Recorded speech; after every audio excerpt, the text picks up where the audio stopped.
Kini nga bagyo nga peti unyang nga kusuga, no? So naghapon tay gamay nga kahayag may gala nga makita. Pinagi ni nga to ang pagtan-aw ato mga kinayahan, no? I hope dili ni mga guba sa bintao ni nga to mga kinayahan nga nindot kayo, no? Kini ato mga tourist destination bigadalino nga maagian unya, no? Maagian unya atol sa kining pagsudyod sa bagyo, no? Bagyo. I hope nga dili ni mga guba intaw ni nga to ang mga kuan ni ato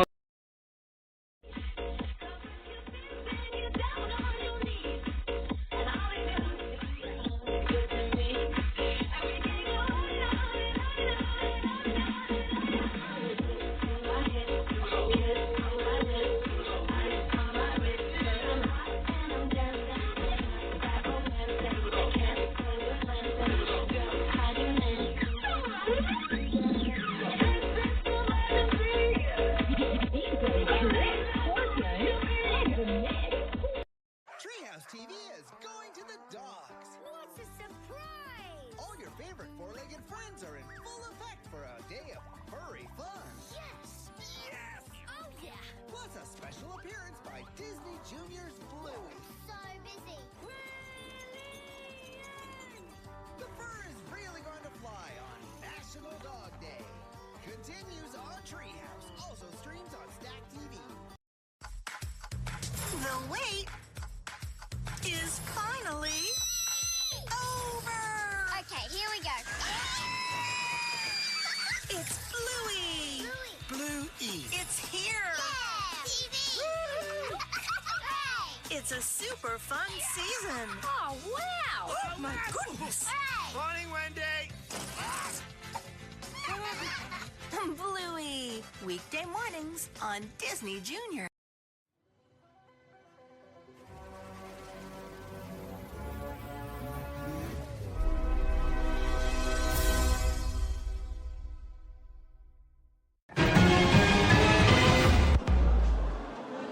Mahigit isang dekada na ang implementasyon ng K-12 pero tanong hanggang ngayon kung naging epektibo ito. Hindi, sabi ni Senador Jinggoy Estrada, kaya may panukala siyang buwagin na ang senior high school at ibalik na lang ang dating K-10. Dagdag gastos lang din daw ito sa magulang at dagdag pasakit sa mga overworked teachers. Sang-ayon si Joy bilang magulang na pagkatapos ng grade 10, diretso college na. Para sa akin talaga parang gusto ko college na eh. Kasi yung 2 taon parang sayang din eh. Tapos yung gastos pa, pamasahe, baon, tapos yung mga binibili pong kailangan sa project na dapat nasa college na, nahirap po para sa amin din po. Na lalo na asawa ko lang yung nagtatrabaho. Pero ang mga anak ni Joy na nasa senior high, hindi sang-ayon sa kanya at kay Senador Estrada. Parang mas pressure po yun. Sa ngayon po kasi, yung K-12 po, ayun po yung parang advanced study ng para sa college po ng mga estudyante po ngayon. Parang doon po tinitrain kami sa darating na college at para rin po decide kung ano po ba talaga yung course na gusto mo.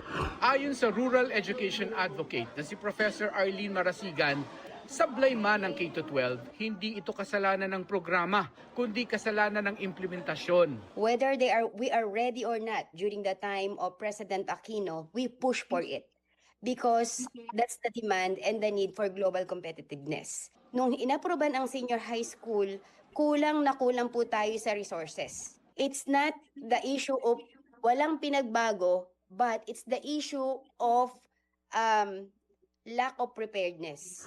Ang tama at maayos na K-12 ay sapat daw dapat na diploma para makakuha ng disenteng trabaho ang mga estudyanteng walang pang-college. Hindi rin daw dapat katwiran na dagdag gastos lang ang senior high, kaya wag na lang. Kung ang gobyerno ay nakakaya nila magbigay ng akap at tupad financial assistance, the more that they should refocus the fund to these senior high school marginalized students. Aminado naman ng Department of Education na sablay ang 12 taong implementasyon ng K-12. Dahil dyan, ayon kay Secretary Angara, sa pagbubukas ng klase sa June 16, may pilot implementation ang DepEd sa 800 eskwelahan ng bagong senior high school curriculum.